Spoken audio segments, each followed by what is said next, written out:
If your Epic Games Launcher is showing a bad image error, don't worry, this is usually caused by corrupted system files or a missing Visual C++ component. And in this video, I'll walk you through the exact fix step by step. This is a simple solution you can try before reinstalling the launcher or making bigger changes to your PC. And before we jump in, make sure to hit the like button and subscribe for more quick PC fixes just like this. Alright, let's get started. First, click the Windows Start menu, type CMD, then right-click on Command Prompt and choose Run as Administrator. This is important because the repair command needs administrator access to check and fix protected Windows files. Once the command prompt opens, type the following command exactly as shown, SFC Scannow. After that, press Enter and let Windows begin the system file check. This tool will scan your computer for corrupted or missing system files and automatically try to repair them.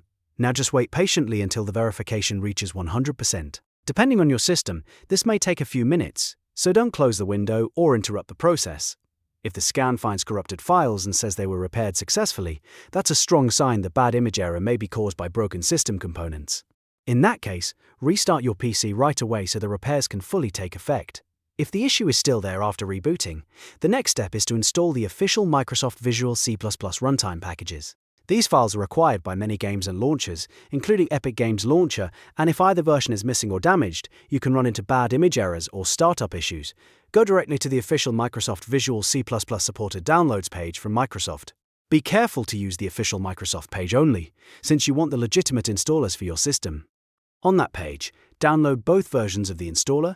First, download vc_redis.x86.exe, which is the 32-bit version. Then download vc_redis.x64.exe, which is the 64-bit version.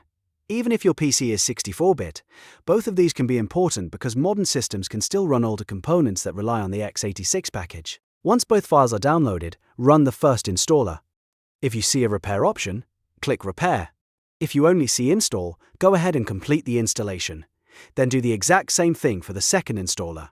Run the x64 file, choose Repair if it's available, or continue with a clean install if needed. Let both setups finish completely and don't close anything early. After both installers are done, reboot your computer one more time.